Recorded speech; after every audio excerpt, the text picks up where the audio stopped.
thank you for coming out this evening. What an incredible turnout.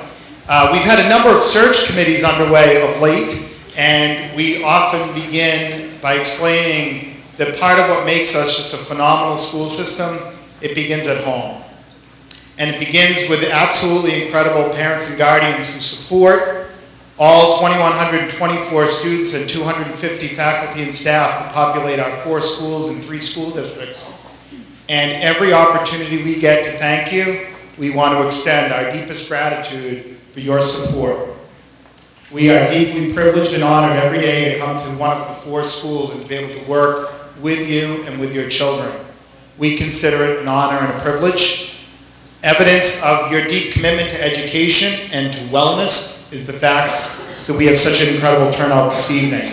We want to thank you on an early spring Friday evening for giving up some of your evening to spend with us this evening with Dr. Anthony Wolf. And before introducing Dr. Wolf, I'd like to extend our sincere thanks to the high school and to the middle school PTOs who made this evening's presentation possible.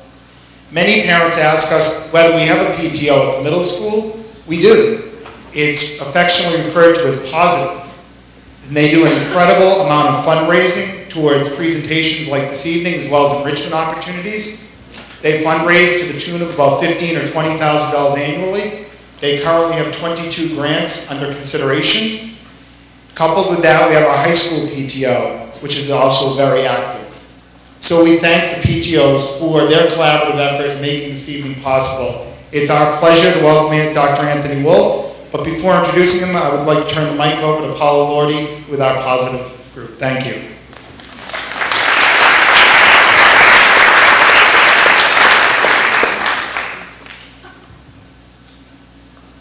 Thank you. So I hope that you enjoyed the presentation that was scrolling on the board when you first walked in. That was the MLK Day events that take place here at the school. And those are brought to you brought to our students by a collaboration between the teachers and the middle school Positive organization. So that's just one of the grants that is made available each year. Tonight is a special collaboration between Positive and the high school PTO. We are very pleased to have with us Dr. Anthony Wolf. Dr. Wolf is the author of several parenting books and numerous articles. He's frequently quoted in the national media on issues related to parenting. He has appeared on the Today Show, Fox Morning News, CBS Morning News, The View, and others. He's been in private practice for the past 25 years and is the father of 2 children of his own. As most of us in this audience are parents of teens or preteens, we certainly look forward to his sage advice. And as the parent of 13-year-old twins and a soon-to-be teenager, I'm especially looking forward to some advice. So please join me in welcoming Dr. Wolf.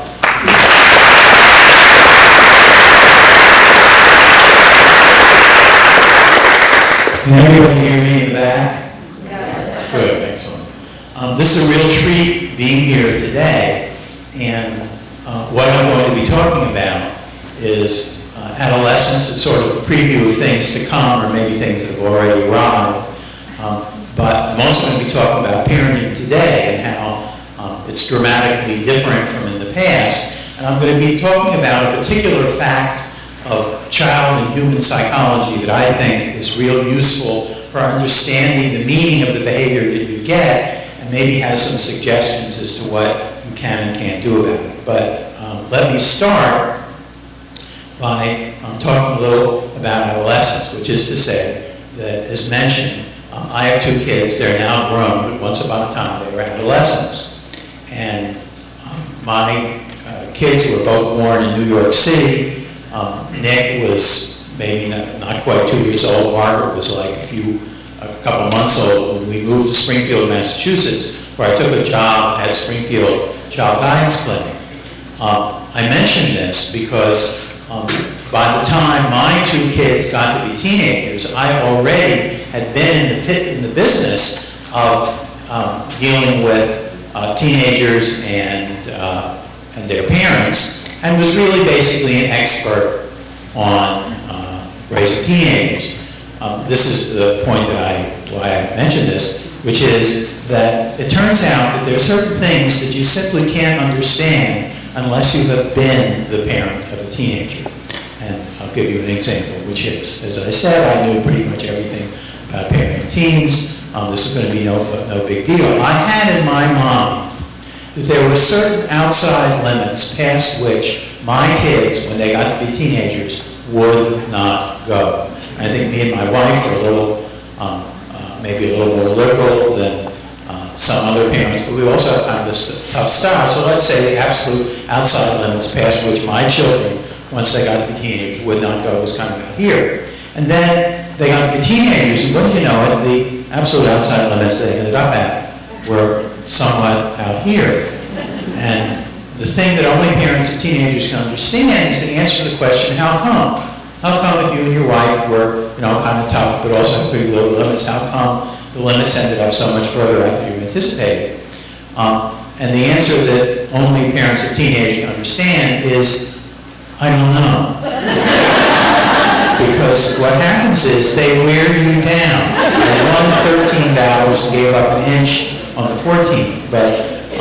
And in fact, parenting teenagers can be a very humbling experience. I talk about only half jokingly that parenting is sort of like if you have a steering wheel with younger kids. It's usually pretty easy to turn. Every so often, make it briefly out of control, sometimes a little hard to steer. With teenagers, there's a steering wheel, but it's not connected to anything. Which doesn't mean that they don't do what you want them to do, but it is a completely different kind of parenting, a completely different feel for what's going on. Which is to say that, yes, it is a kind of humbling experience. Anyway, kids today. I think that you will agree that kids today act differently, quite differently from kids in the past. What I think most people don't realize is that it's not just the sort of typical thing that people say, oh, kids today, the world's going to hell, what are we going to do about it? That it's not just typical each generation looking at the younger generation. There really has been an historic change, and I say that quite seriously, in kids' behavior over the last couple generations. You'll have people, maybe you've said, who will say, I never would have talked to my parents that way. And there is a recognition, which is really quite true, that kids today, in a way that did not exist a couple generations ago, absolutely talk back more and are not as immediately obedient as kids were in the past. And parents looking at their own kids, think I must be doing something wrong. I don't know what my parents were doing that was so right that I never would have talked to my parents that way. Then you maybe have a grandparent who's watching and say, you and Louis would have never talked that way. And you say, well, just kids today, yes, and you sort of feel inadequate. You're not sure what your parents did, but they sort of have this kind of superior. People knew how to parent, we all did. And maybe most significantly, the world at large looks at the, really sometimes we have a word for it, disrespectful kid behavior and say this is maybe one of the signs, or a true sign of kind of general decline in the moral fabric of the Western world. Yet, the main reason that kids today talk back more and are not as immediately obedient is not because of something that parents are doing wrong, it is because of something they are doing right. And what I'm going to tell you, all of you kind of know, but for some reason people don't put these two facts together quite as maybe they should, which is there has been a revolution over the last couple generations in parenting practice. What that an historic revolution. What that revolution is, I can describe real quickly. Kid comes into school, and on his face is the clear imprint of a hand. And his teacher says, Jimmy, where'd you get those marks? And the kid says, my mom hit me. In every state in the United States today, by state law, that teacher has to report that to child abuse authorities. 50, 60 years ago, a kid comes into school, clear imprint, hand on his face, teacher says, where'd you get those marks? Kid says, my mom hit me. Teacher says, not that all teachers would have said this 50, 60 years ago, they might have. I'll bet you deserved it. Which is 50, 60 years ago, there were no laws that anybody had to report anything to anyone. There has been a revolution in child raising practice, the gist of which is the more harsh forms of punishment, getting a switch or a bell, are no longer consider a hard smack on the face, are no longer considered acceptable. And what we now have as a direct result is that we have a generation going on too of kids who, again, in a way that didn't exist in the past, are not afraid of their parents. I am a strong believer that the elimination of harsh punishment from parenting practice was a very good thing, a step forward for the human race, that we don't have that as part of parenting. A lot of people aren't so sure that maybe we need to go back to some of the old ways. But at any rate, this is what we have. A quick comment on it that I think most people here would agree with, that where all this came from, where they eliminated harsh punishment from child raising practice, was that there was a new idea about child development, which was that it's not just what you say to a child, but how you treat them that determines who they're going to be. So here's a mother, 7-year-old son, 5-year-old daughter. The kid hits his sister. The mother goes over. The son says, "Stop hitting your sister." I said, "Stop hitting your sister." There, that'll teach him. Well, not too many years later, say that'll teach him. Now we sort of know that yes, it'll teach him not to hit his sister when his mother is looking. But I think most of us would agree that if the mother regularly smacked the kid in similar circumstances, for having been smacked, he would be more, not less likely himself to be a hitter. At any rate, this is what we got. We have this deal of kids who are not afraid of their parents. This was a real question, because having done this, I mean, it wasn't like a conscious thing, people didn't vote on it, but it evolved. People didn't know, how do human children who are not afraid of their parents behave? I mean, we didn't know. We now know. A fact known to everybody here is that if you say to a human child who is not afraid of his or her parents, "Would you please take that cup out into the kitchen?" We now know that human children are not afraid of their parents. Then say, "Why?" The parent says, "Because I am asking you to." We now know that human children are not afraid of their parents. Then say, "But it's not my cup." The parent says, "Take the cup into the kitchen." The kid says, "Okay, why doesn't Jennifer do anything else?" One obvious point. Parenting today is more difficult. It requires more skill than it did in the past. Well, duh, the number one piece of leverage that parents had used maybe over the course of the human race in child control was taken out of the parenting arsenal. Fortunately, there is something that I'm going to talk about shortly that puts this in a kind of more benign light. But let me just say that I am a big fan of nice child behavior. I'm very pro nice, obedient kids. I would have loved it with both of mine. This never happened, not once, but I still would have loved it, to have said to one of them, "Would you please take the cup into the kitchen?" and have them say, "Yes." Or, "Yes, sir," as my father said to his father. But anyway, this is what we had. As I said, there's something that puts this in a rather different light. And this has to do with this particular fact of child and human psychology that I'm now going to talk about. And within it, it has also a suggestion, as I said, about what you maybe could do to have a lot less of the fussing. If you want to eliminate all child fussing, you have to go back to the old harsh punishment. But fortunately, there's something you can do that can help a lot. Anyway, on a particular fact of child and human psychology, I will tell a little story. I am a 7-year-old boy, and I am coming home from school. And this is the door to my house. This is the outside. This is the inside. Here is a wall, and on this wall is a little code book. It has been placed at a particular height that is convenient for my cute little 7-year-old hand. I am now coming into the house. I come in the house, I take off my coat, and you'll notice that here's the coat, and here's where the code book is. And Stephen, how many times do I have to tell you to hang up your coat? I don't know, a lot. Next day, same kid comes up to school, comes to the house, opens the door, takes off his jacket. But in this particular case, his mother who had yelled at him about his coat just the day before, is standing right here. And this is what actually happens. Comes, opens the door, comes in the house, takes off his coat, looks at his mom, says, "Hi, Mom." How many times will she have to tell him to hang up his coat before he learns? Answer, if he's 7, he's probably in 2nd grade. So let me think.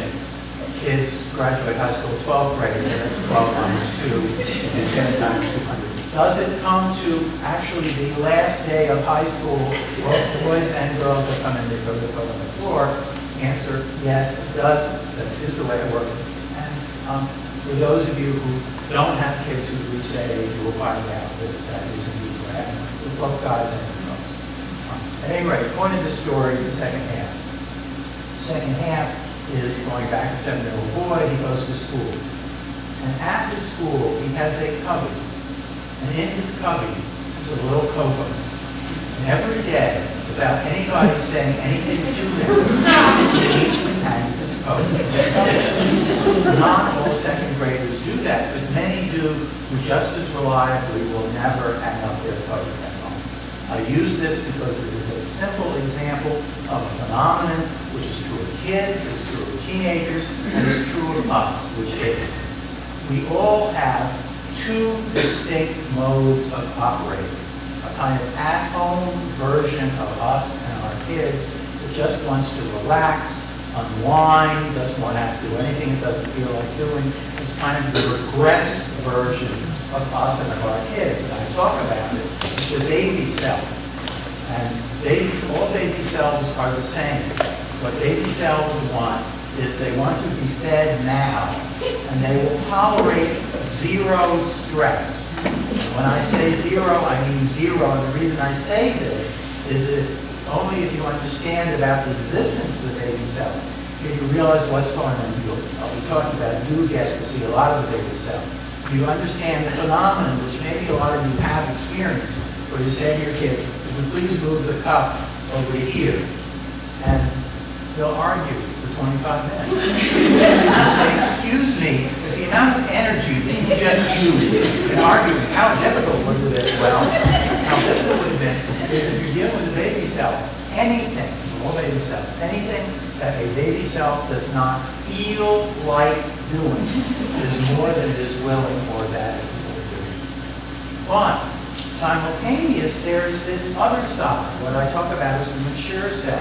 And it is exactly what I'm saying. It's a more mature version of our kids. Now, it's really distinctly different cells. Mature cells go out in the world, and they will be able to delay gratification to work towards a goal. They will have patience. They will have self-control. And they will be willing to tolerate a certain amount of stress. And these 2, baby cell and the much more mature cell, operate in the course of the day very much like a shifting of gears. For example, me, let's say on a particular work day, I had a number of difficult clients, but at all times, in my mature self mode, I was at all times professional, mature, and patient. But I am now coming home after my rather, did I say it was really a pretty difficult day? It was a rather difficult day. But at all times, I was professional and mature and patient. But I am now coming home. And even as I come in the door, you can feel it. It's like your body essence flow away. And I stagger to the couch. Where if I am lucky, the remote is within arm's length. I may need assistance. And couples know about this, because what can happen is that there may be one member of the couple who's been home the whole day and hasn't talked to an adult human the whole time, but there's this other one who's coming home, and they maybe have talked to too many adult humans. The one who's home wants to tell the one who's coming home about their day, but there's a little problem, which is that the one who's coming home is shifting out of their mature self mode to their baby self mode. And in case you didn't know it, listening requires patience, and baby cells have none. What a lot of couples learn to do is to have a certain amount of, in effect, unwinding baby self time for the one coming home. At any rate, Baby selves are good. It is only in the baby self mode that our kids get the deep nurturing that they all need. It is without a certain amount of place for our baby selves in our lives and their lives, stress would be too much. I picture it very much like a boxer between rounds. They go out into the world out there, function at this other level, come back, collapse, unwind, and are, in a sense, re-nurtured, giving them the ability to go out and function again another day. And I mean, I can remember, we all need a certain amount of place for our baby self. I can remember when my kids were little, that there was a particular time that I loved them the most, which was when they were asleep, because they were so cute. And at any rate, coming home maybe after a work day, and I'm dealing with them, and this is the part you recognize. Finally, they are in bed, and this is the point where I can now do what I feel like doing, our baby self time. And we're very protective of it, that it may be just stupid things that we do, but it's the time that we can do whatever we would be baby self-nurturing of us, which is why, when they're little, it's such an intrusion once they've gone to sleep when, can Grandma Edith, who died, see me in my room? No, go to bed. But I can hear her breathing. Go to bed. You can feel it. I really don't need this now. This is the time. At any rate, baby selves are good. It's how we get nurtured. It's how our kids get nurtured. Our kids being younger need more of it. They're lovable, funny, etc. But there's a little problem about baby selves that I'm going to be talking about most of the rest of this evening, which is that when baby selves are not getting their way, they can be rather less than cute. And let me ask the first important question about baby self and mature self, which is, which of these two would you rather, as I'm saying that there has to be there should be a place for baby self to come out, if you had a choice, wouldn't you rather, if there is this kind of bratty side to your kid, if you had a choice, wouldn't you rather that the bratty side come out at home rather than when you're out and when your kid's out in the world? It turns out you do not have a choice.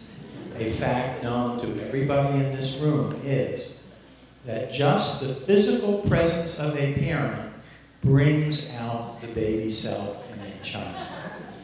Example, kid is over at a friend's house. Mom, can we go to McDonald's? No, I'm sorry, sweetheart, we're not going to have enough time. Did you say we'd go to McDonald's? No, I didn't say we'd go to McDonald's. Yes, you did. You promised we were going to go. I did. You do this all the time. You promise things. You never do anything. The other parent says, I don't understand. He was so well behaved until you showed up. And then they both conclude incorrectly, oh, he must be tired. Wrong. The parent shown up an hour earlier, an hour later, same thing would happen. Just the physical presence of a baby self brings out the baby self. Just physical presence of a parent brings out the baby self in a child. Now, let me ask what is the most important question about baby self and mature self, which is, which of these two, the baby self, which for the most part is what you get to see, or the mature self, which mainly you kind of get to hear about, because apparently there's this child who has a striking physical resemblance to your child, amazingly has the same name, but behavior doesn't seem. Which of these two is the better indicator of who a child is, and more importantly, who they're going to be when they grow up? And let me tell a quick story. Teenage girl. Not all teenage girls are like this, but some are. With her parents, very unpleasant. They ask her to do anything, she always gives them a hard time. They talk to her, she always does lots of deep breathing and eye rolling whenever they're talking to them. Just unpleasant to be with. Parents go away for the weekend. Girl goes to stay at the home of a friend. Parents come back. 2 weeks later, the mother of the girl runs into the mother of the friend. The mother of the friend says, "You must be so proud of your Elizabeth." And the mother of the girl says, "Elizabeth whom?" They establish they're talking about the same girl. This really is what happens when they go to other people's houses. It really is a much better area. They visit grandparents. I should actually correct something I said. I said that baby self, parent brings out the baby self in a child. That's not strictly true. Who brings out the baby self in a child is anybody who is in a day-to-day child care nurturing role. So if they have grandparents in Minnesota who they see once or twice a year, they tend to get the mature self version. If their grandparents who involve a lot of day-to-day child care, they'll get the baby self version. The reason I mention this is that there is a slightly nasty implication, which is that and if you have a two-parent family and both parents are involved in a fair amount of day-to-day child care, both will get the baby self. But, and it has nothing to do with the gender of the parent, but, as happens in a lot of families, you have one parent who's doing a lot of the day-to-day child care and one who is not. What can happen is that one of them gets the baby self and one of them gets the mature self. And what this means is that you can have two parents doing exactly the same thing with the same kid and getting different results. Carl, stop playing with the lamp switch. I'm not hurting him. I said, Carl, please stop playing with the lamp switch. I'm experimenting. Carl, stop playing. You're yelling at me. I'm not yelling.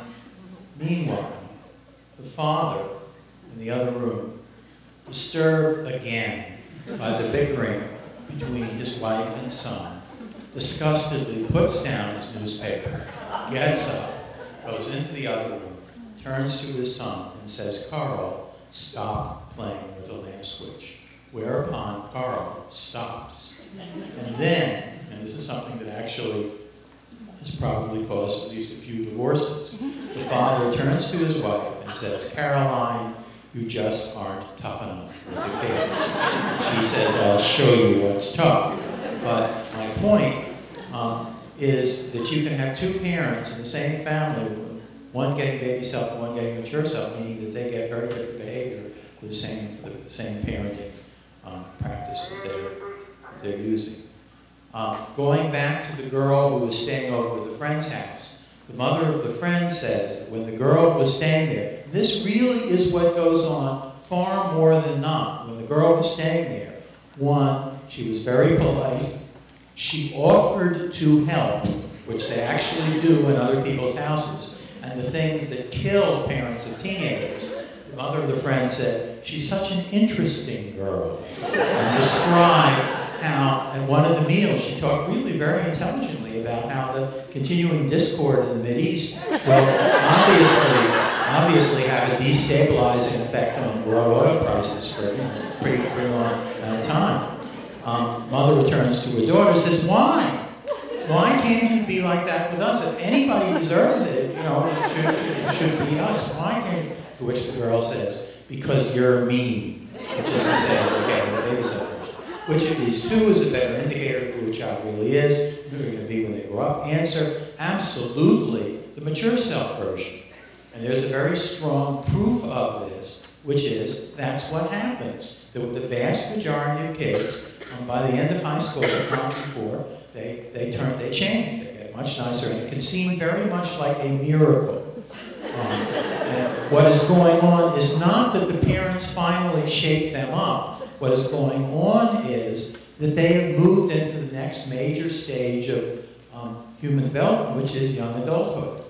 And it's not because the last day of the son's time in high school, the father figured out the lecture that worked. Mister, you just listen to me. If you think for a minute you behave the way you do towards me and your mother, well, think again, Buster, because you will never be able to get married, you will never hold a job, or just think about that. And the kid turns to his father and says, gosh, Dad, I don't know why you didn't tell me that before, because it makes total sense. Of course I'll change. I just feel bad for you and Mom. No, that's not that. But as I said, it really can seem like a miracle. A point about what you see. Kids are different. Kids have different temperaments. Some kids are pretty easy, but some kids are not. And one of the things that can go on in parenting kids is that you can look at what's going on in your home, and you can think, why am I even bothering to do any of this parenting because none of it seems to be sinking in. Let me tell what I think is an important story. It has to do with my son, Nick. Starting when Nick was maybe 7 or 8, it became his job to bring in, when he got home from school, to bring in on Wednesdays, when he got home from school, to bring in the 2 empty plastic trash cans that were out by the curb. They were supposed to then be brought into the garage. I would bring the full, on Wednesdays on my way to work, I would bring the 2 full trash cans out to the curb. And what happened would be, I'd get home Wednesday evenings, and without fail, the trash cans were still there. And I would call in Nick, and sometimes I would call in Nick, and he would come and he would bring them in. But a lot of times, because it was so much easier just do it myself and not have to bother, and I know I shouldn't do that, but at any rate, this went on literally for years. And then one day, it was either 14 or 15, it's a totally true story, I get home from work, and the trash cans aren't there. And I say to myself, as anybody would in the same circumstance, oh my God, somebody stole our trash cans. I happened to look in the garage, and there were the trash cans. It's a totally true story. I called to Nick, and I said, Nick, what's with the trash cans? And he looked at me like he was a total idiot. He said, I brought them in. And I said, Nick, you brought in the trash cans. I mean, this was the first time in his life. And again, totally true story. He looks at me like I'm a total idiot. He says, yeah, it's my job. And from then on, more or less, Nick brought in the trash cans. And what I make of this, and what I've made of this over the years, and I do think this is the correct interpretation, is that what happened was he matured. He always had accepted that it was his job to bring in the trash cans. But what would happen would be he'd get home from school on Wednesdays and immediately switch into his baby self mode, run inside, get something to eat, sit down and watch TV. But he matured to the point where for the extra 30 seconds that he had to, he stayed in his mature self mode and brought in the empty trash cans a distance, not from here to that wall, because from then on, around 14, 15, most of the time he brought in the trash cans. It's an important story, because if it is true, as I'm saying, and as I think you sort of know, that the world has not turned into barbarians, that this generation of backdoor kids, they go out and they become perfectly good citizens. The world hasn't ended. What does that then say about the really sometimes very unpleasant baby self-behavior that parents can get? Well, one, the presence of that baby self-behavior doesn't necessarily mean that there's anything wrong with the kid. It doesn't necessarily mean that the parent is doing anything wrong. Mainly, the significance of the baby self-behavior is that the bratty baby self-behavior is that it really can be very unpleasant. Fortunately, there is something that you can do that can dramatically reduce, not eliminate. If you want to eliminate the back talk, you have to go back to the old harsh punishment model. There's something you can do that can significantly reduce the amount of fussing and back talk that you get from your kid. And what this is, goes back to the baby self. As I said, all baby cells are the same. I said that baby cells want to be fed now.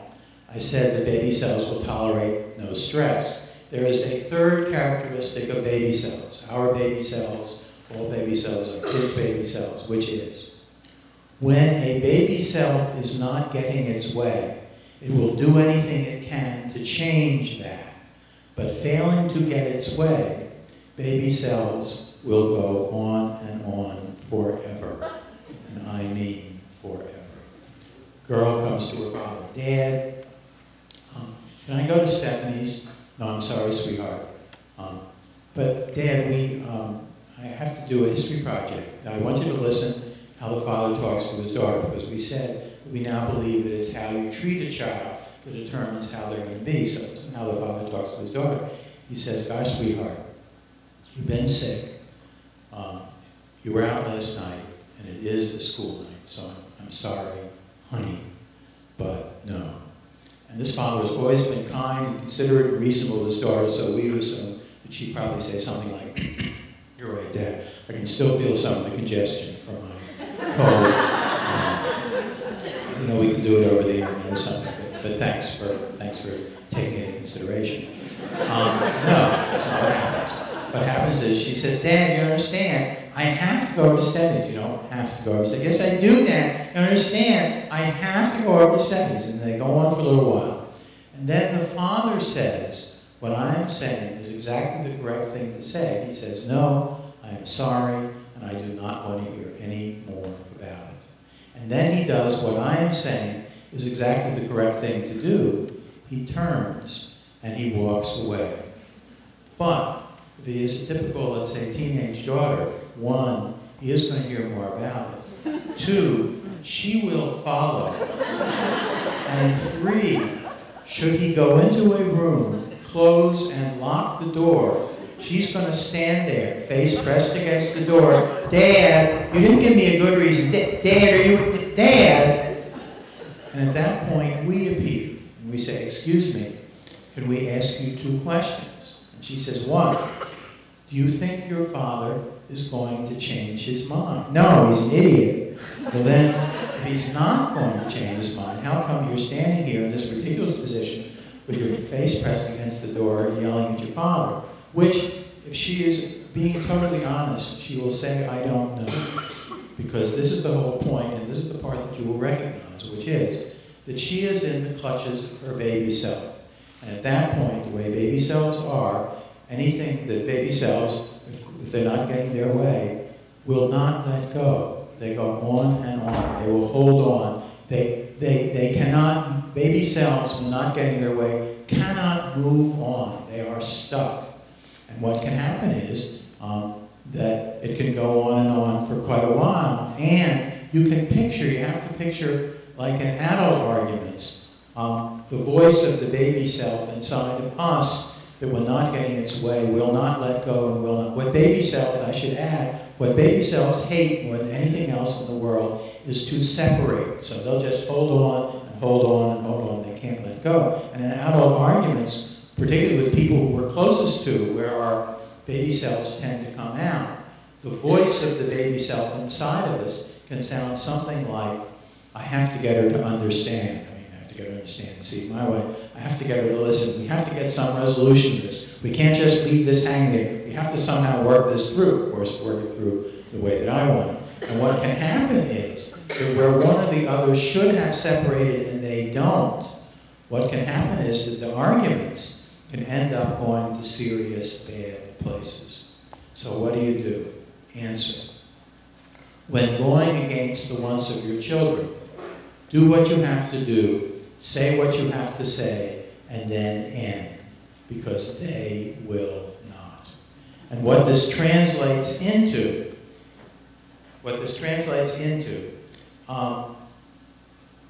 basically is 3 things. When going against the wants of your children, decide fast, stand firm once you truly make up your mind, and the one that really is the most difficult, and I'll talk about it more, is that once you have truly decided, when you go against what your kids want, once you have truly decided, you want to disengage as fast as you can.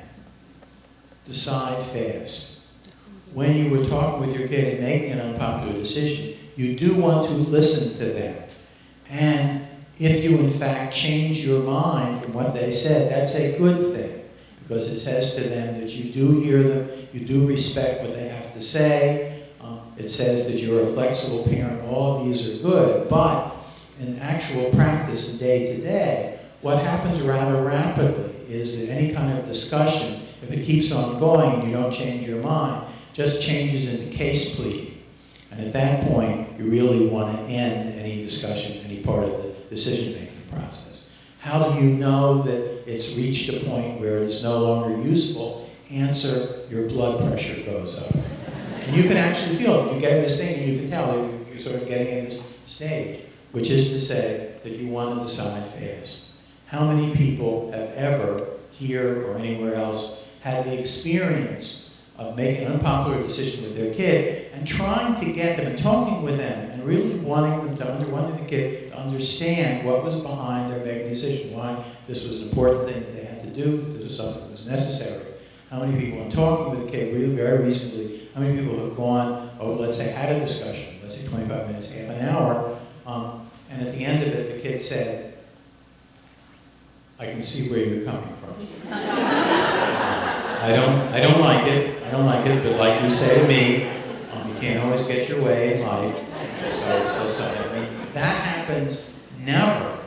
So what does that say about the last 25 minutes? Well, it says it really was not useful. In fact, typically leads to just sort of escalating baby self type arguments. Stand firm. Some kids are easy and this isn't much of a problem, but some kids aren't so easy. And when you make a decision, you really want to see it through to the end. This, with some kids, as I said, isn't so much of a problem. But as I said, there's some kids who can be more of a problem. And here's a little trickier, because you don't want to be in the position of always correcting them and always being in some kind of thing where you're standing firm about this, you're standing firm about that, and that there gets to be a lot of just negative stuff that goes on with you and your kid. And what this means is, with some kids, you definitely have to pick and choose your battles. And that doesn't mean just what you have to pick and choose what you can win. It means that with some kids, you have to say, I'm not going to take a stand on everything. There's some things that I really care about, but there's some things that I even care about more, and maybe I have to weed out certain things that I never thought I would back down on, but I will, because it's not fair to me and it's not fair to the kid to have a constant back and forth parent them being mad about something or another. So that the number one mistake on a day-to-day basis that parents can make in day-to-day parenting is if too regularly. It is fine if this happens sometimes because it just will, but if too regularly, they can wear you down into changing your mind. Because then if you take a strong stand and decide to stand real strongly, the kid hears, oh, it just means that I haven't argued and fussed loud and long enough, and they just redouble their efforts. At any rate, first two, decide fast, stand firm, they're fairly obvious. It is the third, which goes against everything inside of us, and is also the toughest, which is, when you have made an unpopular decision, once you have truly decided, disengage as fast as you can. Because the fact is, once you've truly decided, anything further that you have to say, anything, only pours fuel on the fire. Because not only will baby cells go on forever, but they provoke. They custom tailor what they have learned will push your particular buttons to escalate into one of these endless baby self arguments. Let me tell the classic baby self story, which is mother and teenage daughter. Girl wants a new pair of boots. Mother says no. They argue for a while, and then the mother says no, and that's it. And the girl has learned from previous experience that when the mother uses that particular tone of voice, there's nothing further that the girl, can say that is going to get her mother to change her mind. There is nothing further that the girl, can say that will be able to pull her mother into one of these escalating baby self arguments. So I want you to watch what happens. The mother says to her daughter, no, and that's it. And the girl turns to go. Well, if you have ever gone against the wants of your children and they turn to go, you have been a brilliant, successful parent. That you have been, amazingly successful. Because as I said, what baby cells hate more than anything else in the world is to separate. So if they're actually leaving, you've really been a strong, firm parent. But baby cells die hard. So in this particular case, even as the girl turned to go, her baby self, in a last desperate attempt to re-hook her mother, mumbled under her breath, bitch. Whereupon, and I'm not saying that the mother said the wrong thing, but the actual rule is if they say something at the time that you don't like, the much wiser procedure is to wait until, not to say anything at the time, but wait until a later neutral time. Then you go, you say, I heard what you said today, I do not want you talking to me that way ever. I'm not saying that you can't respond at the time, but if you do, you have to understand what's going on. Because let's say in this particular case, when the girl's mother said, "What did you say?" And the girl, and this is my whole point, made a full 180-degree turn back. She said nothing, but the baby self inside of her said yes, because she now had hooked her mother. So the mother said, "I heard what you said. I do not want you to talk to me that way ever."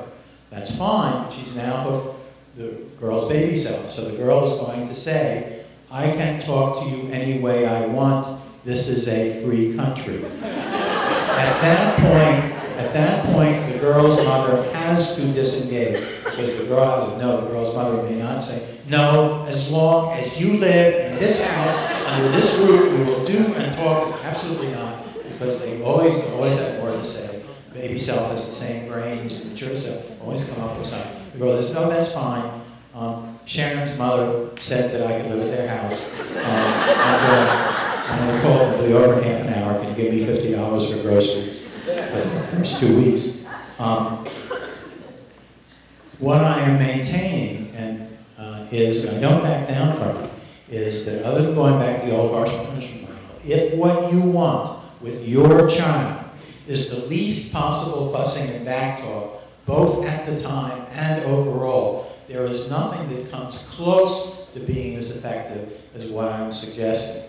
And the reason I'm so adamant about it is that I did it, and when I did it, it worked.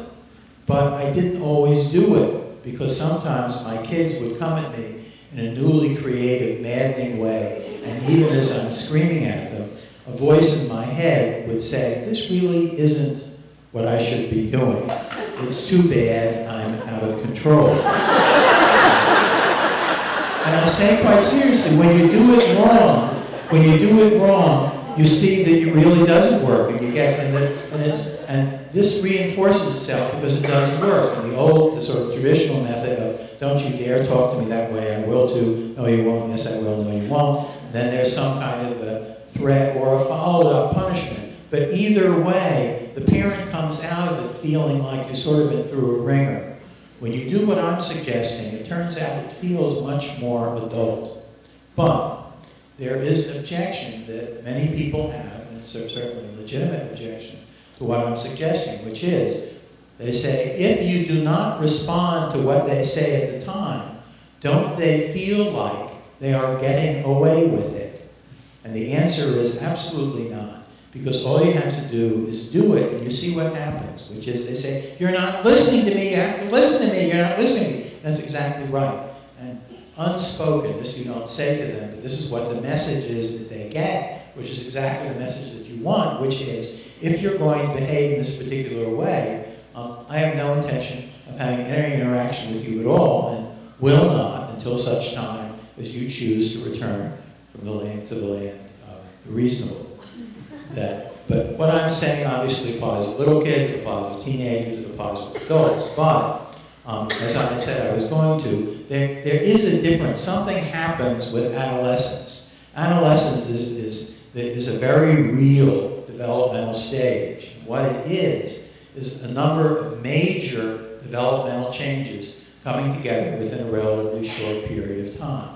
They get new bodies, not just bigger, but all of the secondary sex characteristics, so they have this much more adult look. And if there's a kid who you haven't seen for 6 months, who's gone through their growth spurt, you know that phenomenon of who is this kid? It's really striking to see the change within a short period of time. And this obviously is a big deal for them, getting used to this completely different, much more adult-looking body. Another change is cognitive. They're not just smarter, but they now can understand things in conceptual ways that didn't before. And how this manifests itself is that suddenly they start understanding conversations or stuff that they're hearing on TV or in a movie, and you realize they understand a lot of the more adult things that they just didn't before. And that's an actual cognitive change. Third change, obviously a huge one, they develop sexuality, not just the ability to reproduce, but they now have sexual feelings, and the world becomes sexualized. And obviously, it's a giant change in their lives going forward.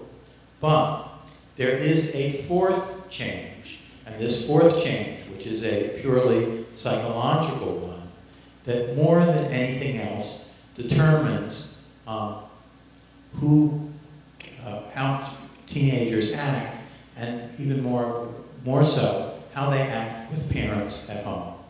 And what this fourth change is that as part of normal psychological development, there gets to be in the mind of the now teenager the idea that it is no longer acceptable to me to experience myself as a dependent little kid. I have to see myself as an independent adult-like being. Well, this makes sense, because in not too many years they're going to have to go out in the world on their own, and if they feel like a dependent little kid, that's not going to work out so well. So they go on and they have this part of them that wants to feel more independent and adult-like. But there's a little problem, because up until this time, there's this person or persons to whom they have very strong love, attachment, dependency feelings, namely their parents. But now, those love, attachment, dependency feelings make them feel like a little kid, and that's no longer okay. By the end of adolescence, this is not so much of a problem, because during adolescence, what happens is they do develop a certain amount of emotional independence from parents. But, especially early in adolescence, the love, attachment, dependency feelings are quite strong, but they are no longer acceptable. And what you get is the classic situation of adolescence, which I will now describe. I am a 14, 15-year-old boy.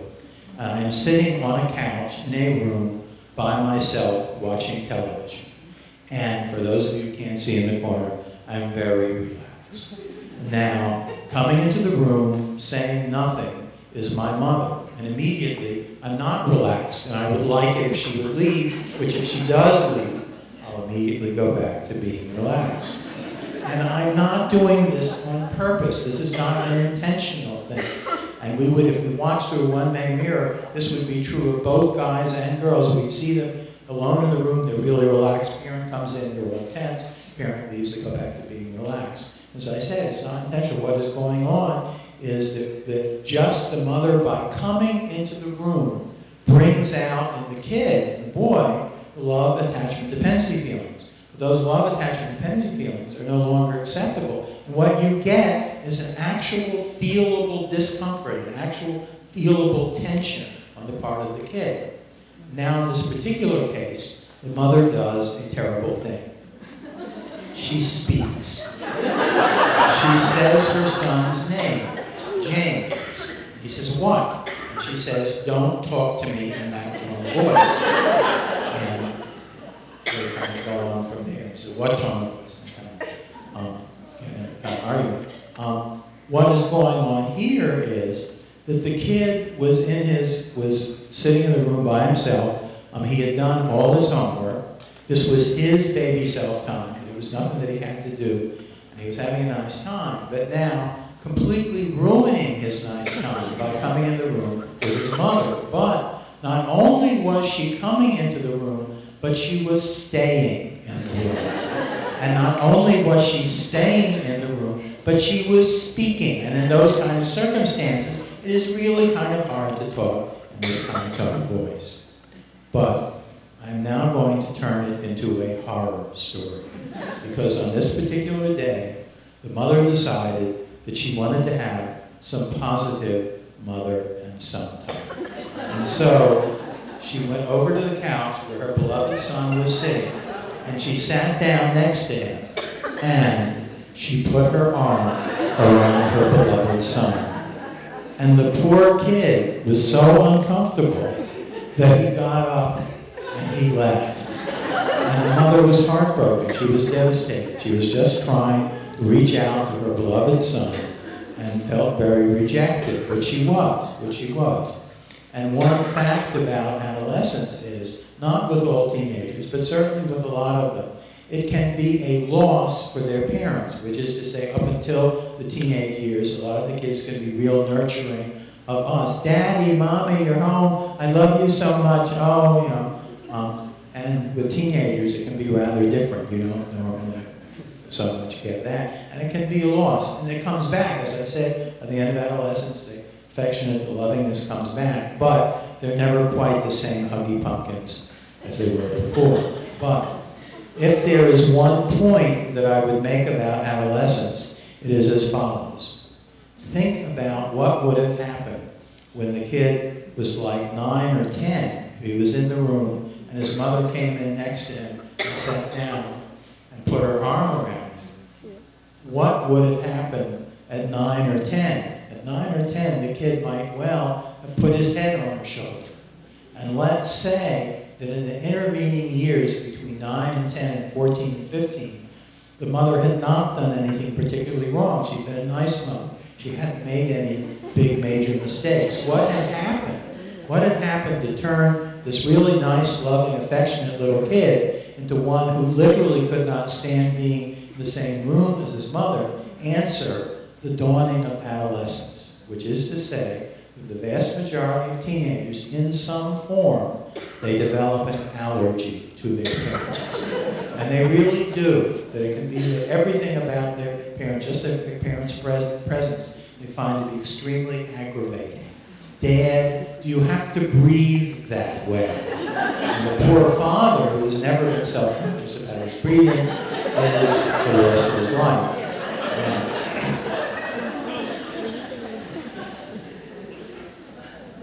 Another true story, again with my son Nick. He used to take a bus to high school. It was maybe a 5-10 minute walk from our house. And on some days, if it was running late or the weather was bad, I'd give him a lift to the bus stop. The bus stop was around a bend in the road. And he would always have me leave him off on the near side of the bend. And this was because he didn't want the humiliation of the other kids seeing that he had a parent. But again, totally true story. I said to him one time, Nick, you know, the other kids have parents too, which he said to me, but not like you. Which is, I thought it was a nice parent. But anyway, and as I said, it really can be a loss. Which is, for example, a kid when he's in elementary school, coming home from school, the mother's sitting over there, says, Mom, I got to tell you about a leaf project. Well, actually, I got blown away and had to borrow some leaves from another kid. They were kind of crumpled, so it didn't really go to him. Same exact kid now in high school coming home. Mother's sitting over there. He doesn't even look at her. He says, hello. He doesn't know. He says, come back here. What? I want you to tell me about your day at school. I had lunch, okay? But that's basically what they do. A fact, which probably most of you know, is that in regard to the prompt dilemma of adolescence, which is, what do I do about the unacceptable love, attachment, dependency feelings that I have towards my parents, how this is played out with guys and girls can be quite different. There really is a typical guy way and a typical girl way. You can have the reverse if it's normal, but as I'm going to describe, typical teenage boy turns 14, goes into his room, closes the door, turns on the computer and some kind of stereophone or stereo system to hear the music, and he comes out for supper and high school graduation. Which is to say that teenage boys deal with the problem of, what do I do about the unacceptable love, attachment, dependency feelings that I have towards my parents, which is that they do it by actually physically pulling away, that they tend to isolate. And it very much can be very, very often described as like a wall coming down.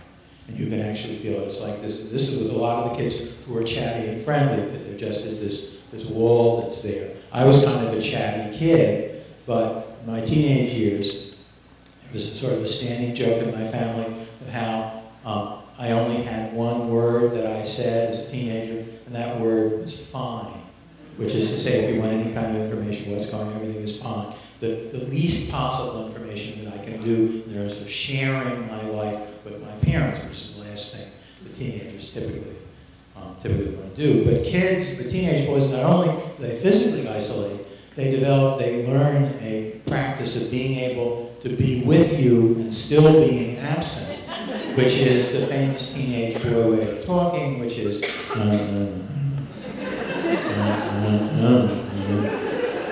the parents think, gosh, we haven't noticed before, maybe we should consult a speech pathologist. There is a hint, because maybe this is a little more complicated, because the kid is present at the debate team in school, so maybe there is something that's a little different that's going on. It is with teenage girls that the more supreme, the bigger surprise. The guys withdraw, but the girls, you have to picture, these are girls who, at least with a lot of them, were bringing lots of "I love you, mommy," you know, hearts and smiley face cards, and then they turn to adolescence. And teenage girls' way of dealing with what do I do about the unacceptable love, attachment, dependency feelings I have towards my parents is that they declare their independence moment by moment in your face. And it works, because I just spent half an hour screaming at my mother. I'm feeling much more independent, so I can say, "Mom, you know, what was it like for you in high school?" And Mother said, "It's so nice. Where is this coming from?" Hope it stays, but of course, it doesn't completely stay. There is a paradox. And the paradox is that there is no question on a day-to-day basis. I mean, you worry about the boys, you know, which is you don't know what they're doing, whether they're doing something naughty on the internet, whatever. But the girls are much more present than just in terms of the overall climate of the house. The girls can be much more stressful source in the home. But there is an advantage that the girls have over the guys, which is girls absolutely stay in more emotional contact with their parents. And so that, and that really is to their benefit. Teenage boys, if they have a problem, who they go to is nobody. They do not go to a friend. You know, Brian, I haven't been feeling that comfortable about myself lately. My acne. Just kidding. Teenage girls, if they have a problem, you will know about it. There's something that I should mention, because it's something that's been going on for more than a decade, maybe 15 years or so, that has to do with the internet. And it's an absolute plus. It's come to the internet now with a lot of the use of texting. But the gist of it is that there really wasn't something like this in the past, that a lot of teenage guys will talk about personal things over the internet, or often to a girl who is a friend, but there's something about it that gives them enough distance that they are able to do it, where if they did it in person, they get overwhelmed. This is a real plus. This gets to the last main thing that I'm going to talk about, which is, if there is this thing that's pushing you away, if you feel there's this, you can almost feel like a force field that they want you out of their lives. How much should you respect their wish for distance? Answer: some, but definitely not completely. Let me give an example. I am a believer in giving teenagers hugs. They hate it. But at the same time, they like it very much, and they absolutely get the lesson of, my parent loves me, and they are still able to love me. And they can, somehow, I don't know how, they can rise above all the day-to-day stuff, and their love for me is still there. And that's exactly what they think, and that really is a big plus for them. And this is part of the phenomenon of dealing with kids. And this is really another, what I'm going to talk about now, does not apply to when you are taking a firm stand with your kids about something unpopular. That's sort of in the parenting, authority figure, business parent role. And this is not appropriate what we're talking about. But for the normal sort of day-to-day teenage grumpiness, there is something that I definitely recommend. And it's something that I used to do, and I actually gave a name to it. I called it competing melodies. And the gist of it was, and this arose from my sense that I felt that if they're going to be grumpy and crabby, which a lot of the time they tended to be, I'll be damned if my interaction with them is going to be all me grumpy and crabby back at their grumpy and crabbiness. That doesn't sound like much fun. You know what I should do? I should videotape 24 hours of you in this house, and you would see what an unpleasant kid you are to be in the same house as. I mean, that would be a harmonic melody with their grumpiness, and really just renews I shouldn't say renews, makes stronger the unpleasantness. And what I did, and the story I'm going to tell now, I'm not sure if it's true, but it might have been true, and certainly something like it happened, and happened more often, fairly regularly. And it goes as follows, which is, this morning I'm in the kitchen, and the kid comes down for breakfast. What's for breakfast? French toast. I hate French toast. Well, the normal harmonic response would be something like, well, you know what? There are a lot of kids who are starving who would be very, very thankful. You should know, et cetera, et cetera. But the competing melody went something like this. Kid comes down, what's for breakfast? No, what's for breakfast? French toast. I hate French toast. Well, you know what? I actually love French toast. In fact, it's my favorite food. And you know what I'm going to do? I'm going to sing the French toast song. I love French toast, don't you? I love French toast, don't you? I'll take two. And they will then say, I have a crazy person for a parent. But they like it. But they like it. It absolutely cuts through. I mean, they're wanting to be grumpy, but if you can hang on to your other kind of thing, they will laugh and they will say, why did I have to get parents like this? Everybody else gets normal parents, and I get bizarre parents. But this is all part of this overall stance that I'm trying to describe. Again, it's not when you're being the business parent, but sort of day-to-day stuff. And it has to do with a kind of a basic joke. And the joke goes something like this. Let's say it's Tuesday night, I go to my son's room. Can I come in? No. Well, I'm coming in anyway because, as you know, it's Tuesday night, and it's time for our weekly father and son chat. Oh my God. Yes, let me see.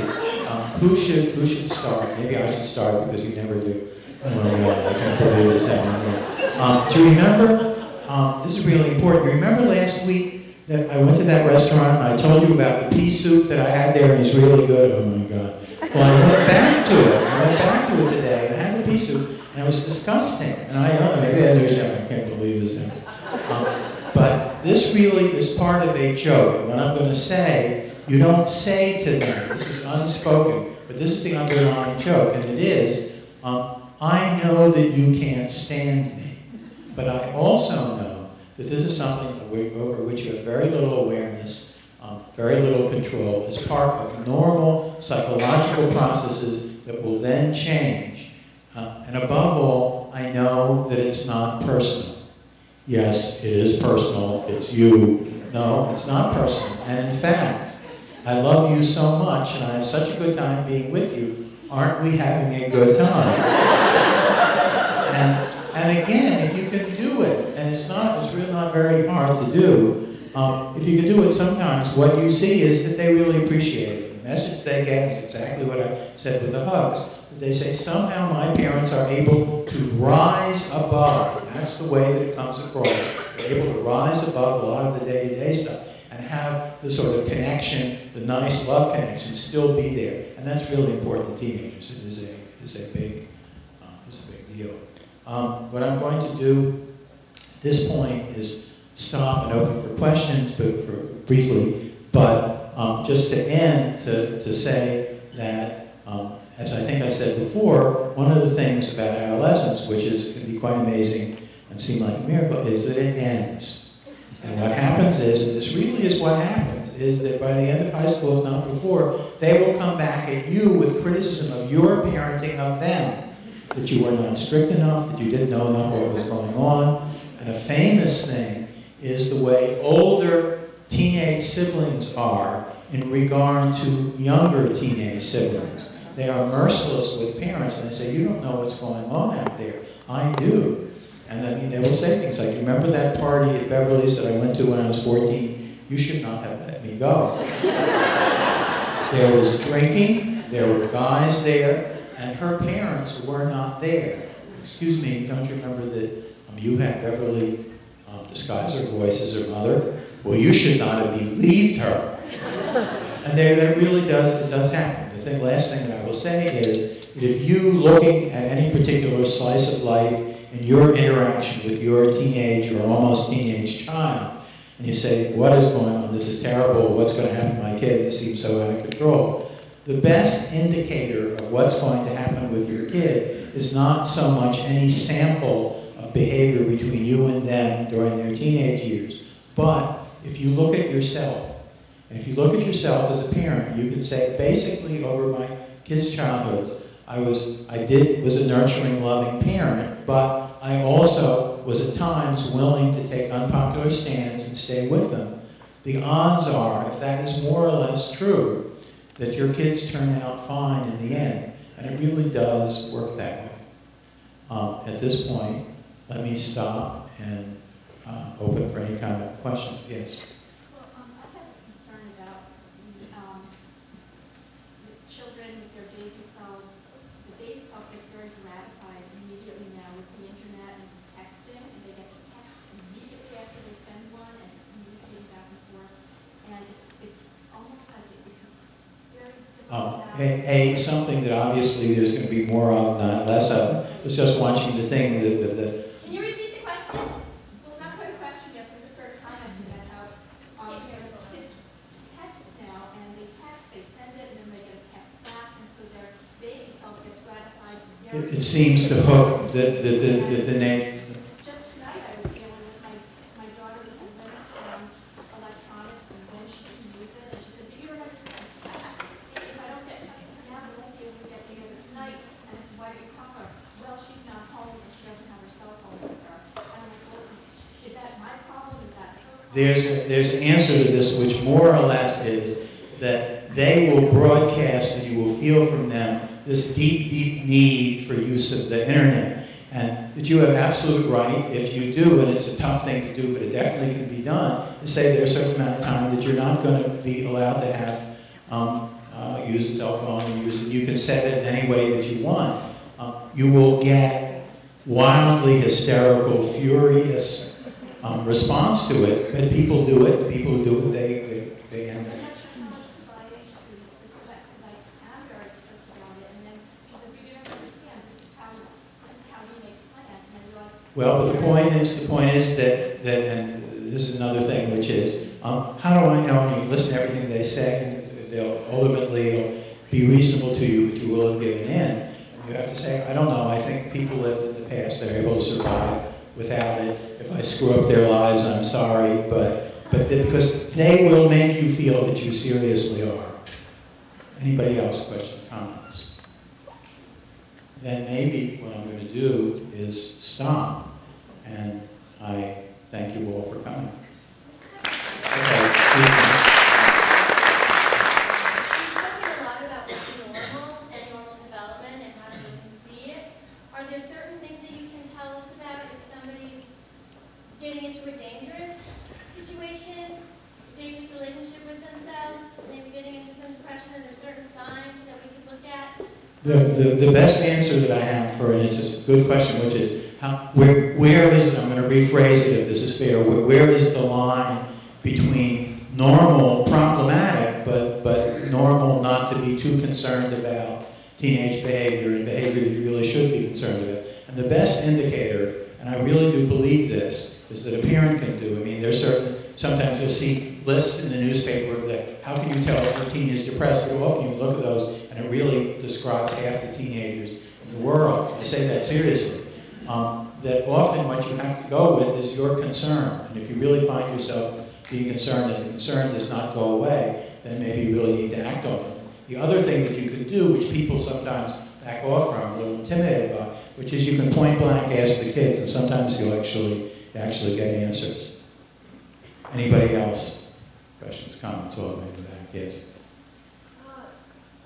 How do you think children are changing since they seem to have less time to just hang out and play in an unstructured environment without adults supervising what they're doing? Well, this is a big deal, and one of the things that's really, really changing is even going to change more, which is so much of their lives. And I've recently been thinking quite seriously that there may be less teenage drinking and drug use because they're not with each other. They're being in their individual houses and they're being involved with the internet and all the stuff that goes on. And yes, there's an enormous lesson. The real answer is it's going to be quite a different world than what was not so many years ago. And if anything, it seems to be picking up its pace lately. So, anybody else? Questions, comments? Yes. Is this a message you think kids could listen to and understand it? Like if you turn the clock back and the teenagers were here in the room, is it it something they would be open to hearing? They would be open to hearing, but they also don't want to give, and I say this seriously, they don't want to give up any kind of arguing point. So some of the things that kids will not do because they feel that they would lose too much is being reasonable about something the way that they want it, that they're not really going to see things. So there's a part of them that would hear it, but it's not necessarily going to change their behavior so much.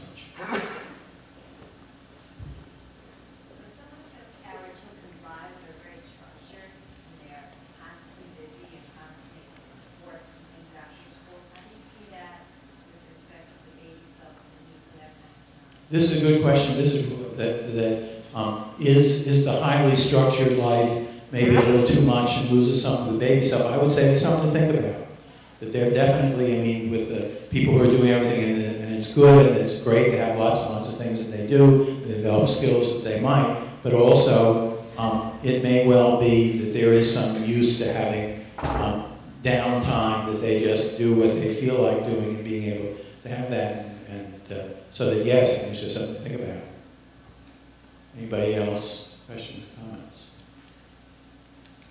What if you and your spouse see what is you're talking about differently? In other words, I hear maybe more the dad saying, I would never speak to my parents that way. You know, sometimes one spouse is more stuck in the older way and the other one is more in agreement with your approach to these things.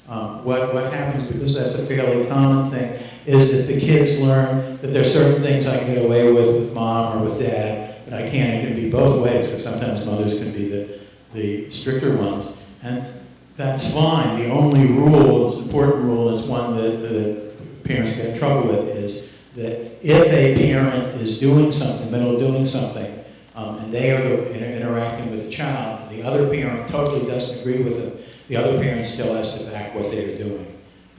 And that if they disagree in principle with what's going on, then at another time they can argue and discuss it. But at the time, they have to back it even if they don't agree with what's going on. And that's fine, and kids know, and you know, parents don't have to be, there's some things parents have to be united on, but a lot of things in practice they aren't. And they know my dad goes crazy if I use certain kind of language, my mother could care less. I think at this point then, I will stop. And again, I thank you all for coming.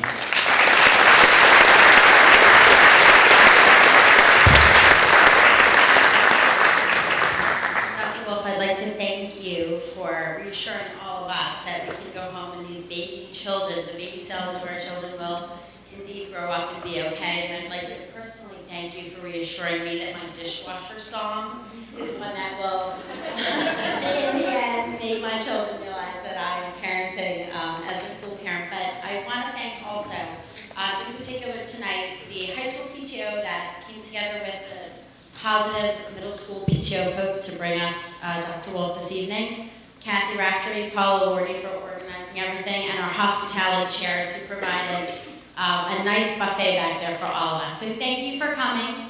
Thank you for being with us tonight. And there are books for sale. The one last question.